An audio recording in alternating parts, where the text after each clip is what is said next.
Saya mengundang kalian, teman-teman dewasa muda, pasangan muda, untuk join di acara Home Community Church setiap hari Kamis minggu pertama dan ketiga, jam 6:30 malam di Ekumene Hall, Mall Arta Gading, lantai 3. Sampai ketemu ya.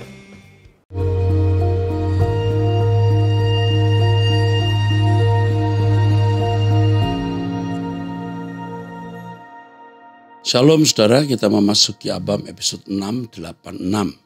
Dari pria usia 48 tahun, cerai, 1 anak, Surabaya, Jawa Timur. Pak Eras, terima kasih sudah menjawab pertanyaan saya sebelumnya.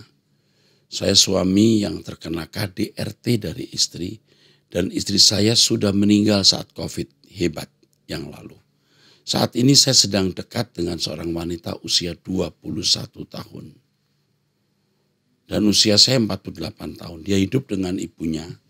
Papanya pergi tinggalkan keluarga. Dia non-Kristen. Saya juga tidak pernah ajak dia ke gereja. Hubungan kami makin dekat dan saya sadar bahwa beda agama ini akan menjadi masalah. Suatu hari dia mengagetkan saya dengan menunjukkan kalung salib yang dipakainya. Dia bilang mau percaya Yesus dan mamanya yang antar dia beli kalung salib. Mama juga non-Kristen tapi tidak anti Yesus. Karena dia sudah memilih Yesus, saya berani ajak ke gereja. Suatu kali saat itu ada perjamuan kudus, saya bilang dia, kalau kamu betul-betul percaya Yesus dan bukan karena Koko, dia panggil Koko ini Tionghoa ya. Silahkan ambil perjamuan kudus. Dia ambil perjamuan kudus itu lalu nangis sambil tunjukkan tulisan di roti perjamuan kudus yang tertulis, janganlah kamu takut sebab aku ini Allahmu. Sejak itu dia berapi-api cinta mula-mula pada Tuhan Yesus. Saya juga punya anak laki-laki dari istri yang sudah meninggal itu usia 7 tahun. Anak saya sudah akrab dengan dia, bahkan sudah panggil mami. Orang tua saya tidak mempersalahkan beda umur, juga mama dia tidak masalah dengan umur kami. Beda usia seperti Pak. Oke. Bagaimana menurut Pak Eras kasus ini, sementara saya ini tetap gumuli dalam doa. Begitu pula dengan pasangan saya. Terus saya minta untuk Tuhan, apakah betul kami dapat bersatu? Saya hanya bisa menjawab beresiko. Kamu belum tahu persis keadaan karakter asli wanita ini. Dia boleh sekarang ini ke gereja, berapi-api, tapi karakter aslinya Anda belum tahu. Kalau dia mau menjadi wanita yang baik, perlu Anda perjuangan dan kesabaran. Hari ini anakmu umur 7 tahun panggil dia mami karena memang membutuhkan mami. Dan kamu pernah suami yang terkena KDRT dari istri dan anakmu pasti melihat galaknya istrimu dulu dan melihat wanita yang tidak galak ini. Saya tidak bisa menjawab, kamu harus tanya Tuhan. Cuman saya ingatkan bahwa kamu belum kenal betul karakter asli dan gen wanita ini. Itu aja. Tuhan berkati. Pria umur 31 tahun single, Salam Pak Eras yang kuhormati. Di surga tidak akan ada lagi hal-hal menyakitkan seperti di bumi ini, Pak. Terima kasih. Oh, di surga tidak ada lagi hal yang menyakitkan seperti di bumi ini, Pak. Ya, tidak ada. Yakin. Yakin tidak ada. Jadi yuk tenang-tenang saja. Ya. Oke. Dari pria usia 21 tahun mahasiswa. Halo Om Eras. Aku mau bertanya, kemarin aku sama pacarku ada random thought. Kita membahas tentang Yesus, kebetulan pacar saya sering dengar Abam. Tapi ada beberapa pertanyaan yang dia tidak bisa jawab. Jadi aku tanyakan di Abam langsung. Pertama kan Tuhan mah tahu. Nah berarti dia sejak kita lahir udah tahu dong. Kalau kita nantinya pas mati akan masuk surga atau neraka. Saya jawab, ya Tuhan maha tahu. Tuhan sudah tahu siapa yang masuk surga atau siapa yang masuk neraka. Tapi jangan mencoba menghubungkan kemahatauan Tuhan dengan jalan hidup kita hari ini. Jalan hidup kita hari ini bagian kita. Bagian kita harus taat, patuh, setia kepada Tuhan. Soal apakah nanti kita masuk surga atau tidak, Tuhan sudah tahu, itu bukan urusan kita. Oke. 2, Tuhan kan Maha Pengampun, kenapa ada neraka? Kenapa Tuhan gak bisa menyucikan tiap jiwa yang sudah mati dan membersihkan agar bisa masuk surga? Memang ada ajaran yang namanya api penyucian atau purgatori. Tetapi yang menurut Om Eras tidak ada. Ya, jadi orang suci atau tidak suci sejak di bumi. Mengapa Tuhan Maha Pengampun, tapi kenapa ada neraka? Tuhan di dalam kodratnya memberi kehendak bebas. Dan ini juga kehormatan. Manusia bisa punya kehendak bebas itu kehormatan. Kehendak bebas inilah yang membuat manusia harus menentukan apakah dia memilih neraka atau surga. Itulah kodrat. Itulah takdir. Takdirnya bukan takdir neraka atau surga. Ingat, takdir dari Allah bukan seseorang ditakdirkan neraka atau surga. Takdirnya adalah kehendak bebas. Tatanan ini yang ditakdirkan, bukan manusianya. Tuhan kan membawa dan menciptakan perdamaian dunia, tapi kenapa ada perang, ada kelaparan, dan masih banyak orang menderita? Apakah karena orang tersebut tidak percaya Tuhan? Seperti jawaban tadi, itu kehendak bebas dan manusia beresiko di dalam kehendak bebasnya. Menciptakan perang atau damai. Tapi kenyataannya karena Adam telah berbuat dosa, manusia menjadi rusak. Dan kita sekarang menantikan langit baru, bumi baru. 4. Kenapa pada Ayub menderita? Pada saat Ayub menderita, Tuhan tidak membantunya. Padahal Tuhan punya kuasa untuk menghilangkan penderitaan tersebut. Ini kembali soal tatanan Tuhan. Iblis mencobai Ayub. Tuhan yang memberi izin. Apakah Ayub tetap setia atau tidak? Tuhan tidak membantu. Tapi Tuhan mau menunjukkan bahwa dia memberi kehendak bebas kepada manusia. Dan ternyata Ayub dalam kehendak bebasnya tetap taat. Mantap. 5. Kenapa Tuhan menanam pohon pengetahuan baik dan jahat di tengah taman Eden? Di mana iblis bisa dengan mudah menemukannya. Padahal Tuhan punya kuasa untuk menanam tersebut di tempat lain, di tempat tersembunyi. Ini jawabannya sama. Dengan pohon pengetahuan tentang yang baik dan jahat, manusia bisa memainkan perannya sebagai makhluk yang memiliki kehendak bebas. Kalau tidak ada pohon itu, semua sandiwara dan tidak ada dinamika hidup yang luar biasa. Kehendak bebas itu memberikan dinamika hidup yang luar biasa. Oke? Tuhan memberkati. Dari wanita usia 34 tahun menikah ibu gembala di satu gereja.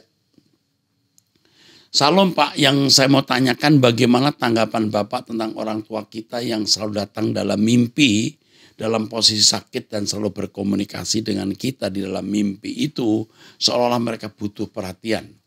Padahal ibu saya sudah 10 tahun meninggal dan ayah saya sudah 2 tahun meninggal. Hampir tiap bulan terkadang hitungan minggu. Wow. Bu, ini sudah tidak wajar. Yang pertama, mungkin ibu selalu memikirkan orang tua sehingga di bawah sadar ibu memimpikan hal ini. 2, ini bisa yang namanya celah. Ibu punya celah sehingga ada mimpi-mimpi yang bukan berasal dari Allah masuk. Nasihat saya untuk ibu adalah doa pribadi atau doa puasa jika perlu. Supaya ibu dibebaskan dari mimpi-mimpi yang bukan dari Tuhan. Selamat berjuang Bu. Kita sepenanggungan seperjuangan. Amin. Karena ini Bu Gembala ya. Dari ibu rumah tangga usia 51 tahun sudah menikah. Salam gude Pak Eras. Bolehkah kita mendonorkan organ-organ tubuh kita? Seperti mata, jantung, ginjal, hati, dan lain-lain. Sehingga masih berguna buat orang lain. Setelah kita meninggal nanti, bagaimana keadaan kita di LB3 nanti? LB3 sudah punya tubuh baru. Jadi kalau orang mau mendonorkan tubuhnya, ya setelah dia meninggal itu very excellent. Sangat indah. Ya, sangat luar biasa itu kalau orang mau. Ya, tapi tentu kalau sudah tua, organnya juga sudah expired ya jangan didonorkan ya. Tentu yang masih muda-muda. Oke, bagus ini pertanyaan dan sekaligus ajakan untuk orang memberikan donor organ tubuhnya bagi yang masih hidup. Tentu waktu kita sudah meninggal ya, didonorkan. Oke. Dari wanita usia 43 tahun sudah menikah di Manado, Sulawesi Utara. Pak, saat ini saya bergumul dengan hutang piutang yang banyak menurut saya. Saya dan suami tidak punya pekerjaan, tetap masih serabutan. Saya bingung Pak Pendeta harus buat apa. Sekarang saya ditekan dan diancam untuk membayar sebagian dari hutang saya. Tiap malam saya bergumul dalam doa, mohon pengampunan dan mohon hikmat dari Tuhan untuk melewati masalah ini. Saya dikasih batas waktu sampai besok, tapi saya tidak ada daya. Saya stres Pak. Tidak pernah Tuhan memberikan pencobaan yang melampaui kekuatan orang itu. Tidak pernah. Tidak pernah. Jadi kalau sampai mengalami hal ini, apa yang terjadi? Nasihat saya sekarang rundingkan dulu dengan pendeta di mana kamu melayani. Yang kedua, jual barang yang bisa dijual. 3, temui orang itu dan katakan, kamu sembelih aku pun aku tidak punya darah. Beri saya waktu. Lakukan ini. Tuhan memberkati. Wanita usia 46 tahun sudah menikah karyawan swasta. Pak Eras, puji Tuhan saya selalu mengikuti pengajaran Pak Eras dan membuat saya semakin berubah. Lagu-lagu Bapak juga banyak yang saya bisa.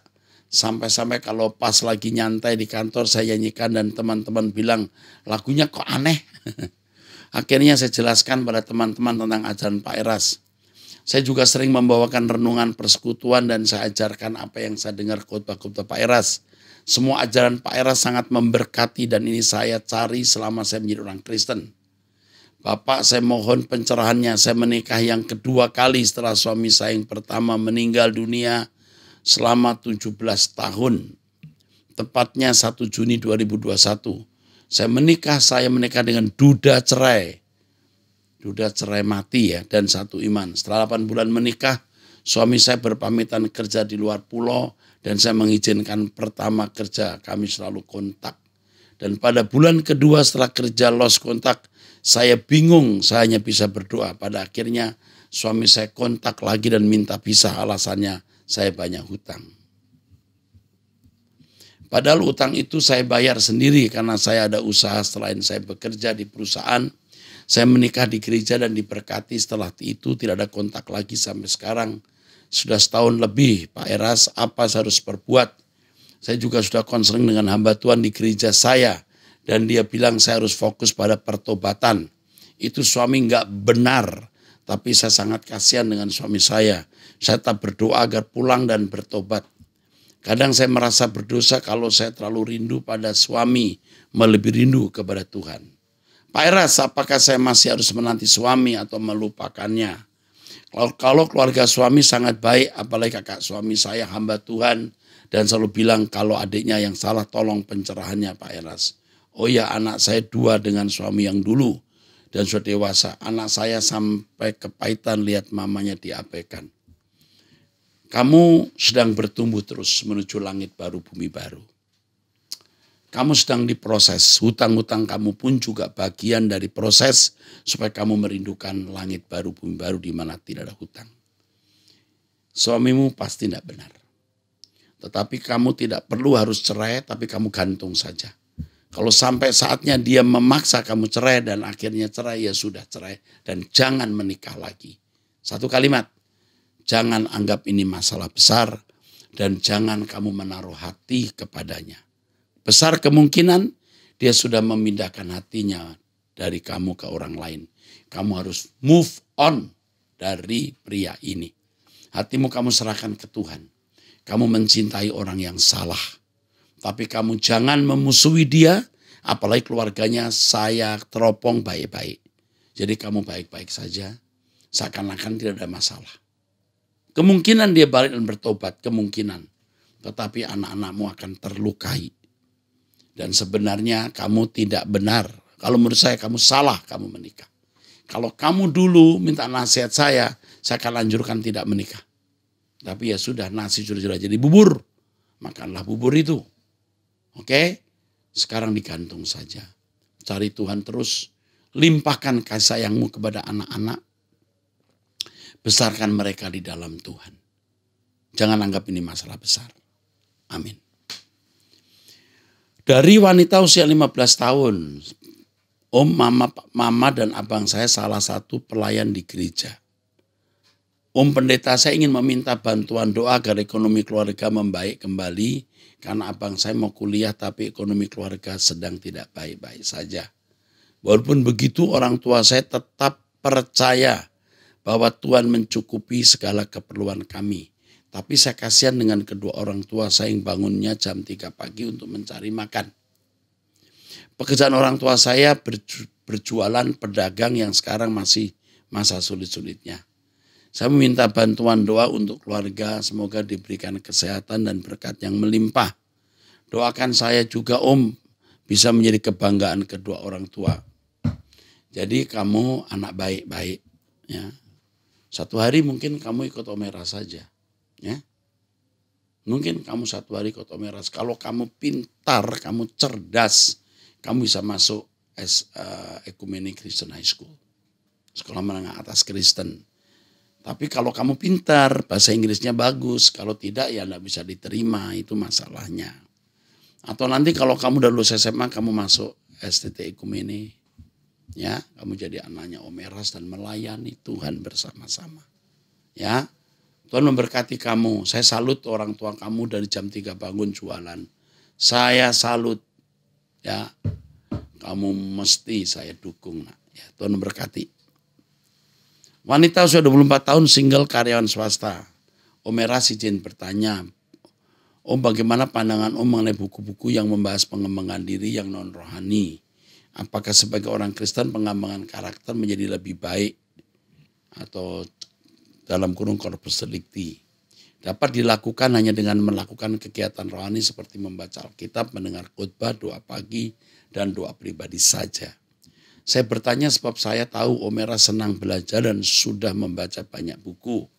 Dan mendasarkan pengalaman saya pribadi membaca buku-buku self-help, buku-buku Dale Carnegie, John Maxwell, Jordan Peterson. Cukup efektif membantu merubah pola pikir kebiasaan lama karena memberi pandangan baru dan contoh konkret.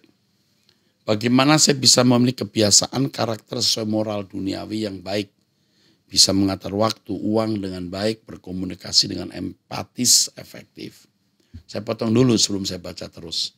Buku-buku yang kamu sebut tadi sudah saya baca dan baik untuk dibaca.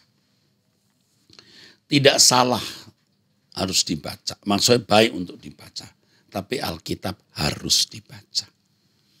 Nanti kamu akan bisa membedakan betapa unggul Alkitab dibanding buku-buku lain.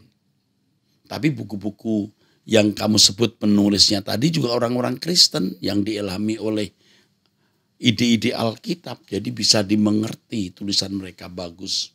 John Maxwell itu juga bagus sekali ya. Oke, saya teruskan tulisanmu. Menurut saya kegiatan-kegiatan rohani seperti yang saya sebutkan di awal tetap bahkan sangat diperlukan ya, doa dan lain-lain itu ya. Karena tanpa pengenalan akan Tuhan maka tidak akan ada hikmat untuk membedakan mana saran dunia yang berkenan di mata Allah dan mana yang tidak. Oke, top. Saya sudah bicara tadi. Kamu bisa membedakan antara hikmat Alkitab dengan hikmat yang bukan dari Alkitab. Namun beberapa orang di sekitar saya kurang setuju dan merasa setiap waktu luang yang ada cukup diisi dengan saat teduh, doa pagi, serta mendengar khotbah Om Eras. Nanti otomatis kita akan berubah, akan dibantu Roh Kudus. Pada kenyataannya saya melihat orang-orang tersebut memang mengisi setiap waktu luangnya dengan kegiatan rohani secara tulus namun tetap tidak berubah karena tidak tahu bagaimana caranya, sebatas tahu perlu berubah dan ingin berubah saja. Bagaimana menurut Om Eras? Apakah saya salah jika menyarankan orang di sekitar saya untuk membaca buku-buku pengembangan diri? Tentu saja dengan tetap membaca Alkitab, doa dan dengar khotbah. Sebenarnya membaca buku-buku pengembangan diri atau tidak terlalu menyelamatkan. Yang menyelamatkan itu adalah tekad pribadi untuk berubah. Tekad pribadi untuk berubah dan mengalami perjumpaan dengan Tuhan melalui firman dan doa. Jadi buku-buku yang tadi kamu sebut itu hanya suplemen, hanya tambahan saja. Bisa bermanfaat, tapi juga bisa kurang bermanfaat. Jadi ingat ya, buku-buku tadi yang kamu sebut, saya harus bisa membedakan kalau John Maxwell bagaimana, kalau buku yang lain bagaimana. Tapi saya tidak sedang membuat referensi apa-apa di sini ya. Saya tidak sedang menilai buku-buku itu dan memberikan referensi apa-apa ya. Saya hanya mengatakan bahwa ada buku-buku yang ditulis oleh orang Kristen yang juga dipimpin Roh Kudus dan buku-bukunya juga bagus untuk dibaca. Juga ada buku-buku pengembangan diri yang bukan orang Kristen atau orang Kristen yang tidak atau belum bertobat sungguh-sungguh tapi memiliki pengalaman empiris yang baik. Bisa menjadi padanan. Bisa membuat kamu mengimbangi bahwa hikmat Alkitab jauh lebih hebat. Silahkan kamu membaca. Nah, kalau kamu melihat teman-temanmu yang tidak berubah, walaupun mereka itu berdoa, mendengarkan khotbah saya, kalau tidak ada tekad sungguh-sungguh, ya tidak bisa. Ya, apalagi kalau mereka membaca buku-buku yang tidak diilhami oleh kebenaran Alkitab, wah pasti makin tidak berubah. Jadi intinya berdoa, mendengarkan khotbah saya, ikut doa puasa itu mutlak. Mutlak. Sedangkan buku-buku bacaan hanya sebagai suplemen saja. Toh kamu tidak akan membaca setia sepanjang waktu. Sekali membaca cukup. Tapi Alkitab tiap hari. Oke. Jadi wanita usia 23 tahun. Om terima kasih. Ini single fresh graduate.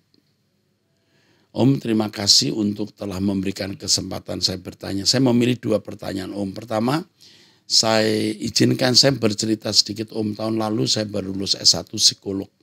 Meskipun saya mengambil psikologi, saya selalu memiliki keraguan atau tidak percaya diri pada diri saya sendiri.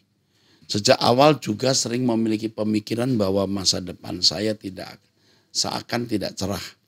Sering menyalahkan diri dan mengucapkan kata-kata yang jahat pada diri saya. Selain itu orang tua selalu berkata, kamu sarjana psikolog mengapa masih ragu dan kamu sering ikut pelayanan di gereja kok bisa begini. Saya telah mencoba untuk melakukan konseling, rajin meluangkan waktu untuk Tuhan, membaca Alkitab, menulis renungan. Namun keraguan seringkali datang menjadi ketakutan sebagai anak tunggal yang gagal di masa depan. Pertanyaan saya adalah bagaimana saya bisa percaya. Pertanyaan saya adalah bagaimana ya untuk percaya berserah penuh kepada Tuhan agar akan masa depan saya, karena jujur saya sudah jadi kesulitan untuk melamar kerja dan mengembangkan bakat saya.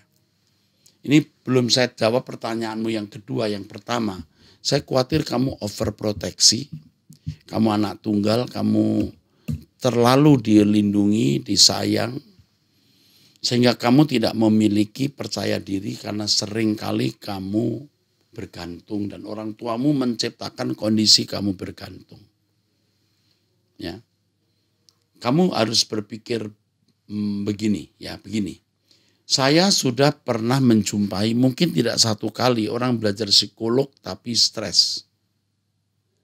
Bahkan kamu jangan heran, seorang profesor psikolog pada hari tuanya jadi aneh. Tapi akhirnya sudah meninggal dia. Profesor dia. Jadi kamu jangan merasa terintimidasi. Seorang psikolog kok nggak percaya diri. Ya sangat mungkin. Itu biasa. Nah sekarang kamu yang harus belajar percaya diri. Bagaimana kamu bisa percaya diri? Kamu harus membangun pengertian yang benar. Dan ini yang penting selalu saya tekankan. Memiliki struktur bangunan yang benar. Saya tidak tahu kamu ke gereja mana. Firman macam apa yang kamu dengar. Kalau kamu tekun mendengar Truth ID, akan terbangun dalam dirimu jiwa yang kuat. Ini pasti. Atau kamu belum cukup mendengar Om Eras khotbah. Dengarkan Om Eras khotbah untuk membangun bangunan berpikir yang cukup.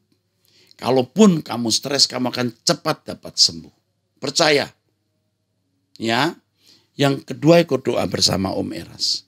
Perjumpaan dengan Tuhan akan memberikan kekuatan. Ya, itu saran saya untukmu.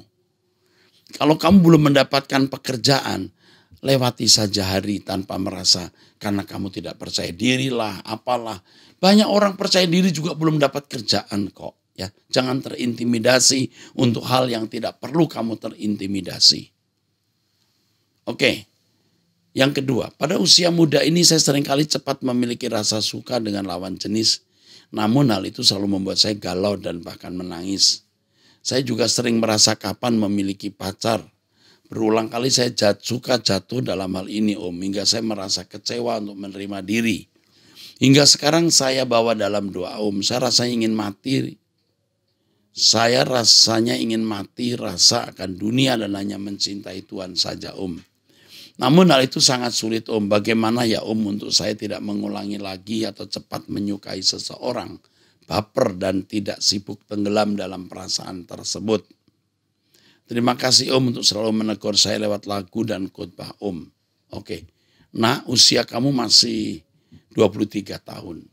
Belum tua, belum perlu kamu galau. Belum perlu kamu upset, apalagi mad. Kamu cukup melewati hari. Seperti Om Eras sering katakan, bisa dilewati. Bisa dilewati. Bangunan berpikirmu harus lengkap dan dengarkan khotbah Om Eras. Kamu akan lebih percaya diri. Ditambah lagi perjumpaan dengan Tuhan dalam doa. Kamu harus benar-benar percaya Tuhan akan memberikan jodoh yang tepat pada waktunya. Kamu lewati hari ke hari. Kalau kamu tidak bisa lihat 10 meter ke depan, lihat 1 meter ke depan, lewati. Lebih baik kamu tidak menikah daripada menikah ketemu orang yang salah. Ya. Tuhan menyertai kamu, Tuhan di sampingmu, Tuhan di dalam kamu. Tuhan mendampingi kamu nak. Kuat. Ya, lalu miliki kesibukan. Memiliki kesibukan. Kamu bisa kuliah lagi. Kamu bisa mengambil jurusan apa begitu, psikologi atau teologi misalnya di STT Ekumene. Untuk jurusan pastoral counseling, kamu sudah psikolog lalu mengambil pastoral counseling. Atau teologi atau PAK. Ya tentu harus masuk matrikulasi dulu. Nanti kamu akan bisa. Ya, meneruskan untuk S2. Milih kesibukan. Ya, Om Eras pasti bantu kamu. Oke, dari pria usia 24 tahun belum menikah, Sulawesi Utara, Manado. Pak Eras dari tahun 2015 saya sudah mengikuti khotbah-khotbah Pak Eras sampai sekarang walaupun hanya lewat media sosial atau YouTube. Menurut saya Bapak adalah motivator rohani yang terbaik. Saya cuma mau bertanya, saya cari dari dulu ada keinginan untuk mau melayani Tuhan, apalagi mau belajar lebih dalam tentang Tuhan. Jujur keinginan saya dari dulu, saya ingin sekali pergi sekolah Alkitab, namun sampai sekarang belum tercapai. Kadang-kadang saya berpikir dalam pikiran saya sendiri, bahwa melayani Tuhan itu harus ada panggilan Tuhan. Namun kadang-kadang juga pikiran saya berubah, saya berpikir tanpa harus ada panggilan dari Tuhan, jika kita memberi diri untuk melayani Tuhan itu juga tidak salah atau tidak berdosa. Tolong Pak Eras jelaskan apa yang saya rasakan saat ini. Mohon maaf jika berkepanjangan. Oh tidak panjang. Nak, usiamu 24 tahun. Dari umur 2015 jadi kamu masih muda sekali waktu itu ya. Kira-kira 8 tahun yang lalu usiamu 16. Teropongan saya memang kamu dipanggil untuk melayani Tuhan.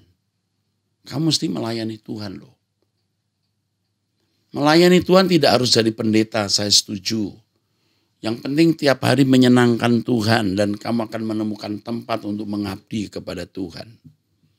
Tetapi kalau kamu mau sekolah Alkitab dan menjadi full timer juga bisa. Saya tidak tahu kamu punya S1 tidak. Kalau punya S1 kamu bisa meneruskan S2 di STT Ekumene.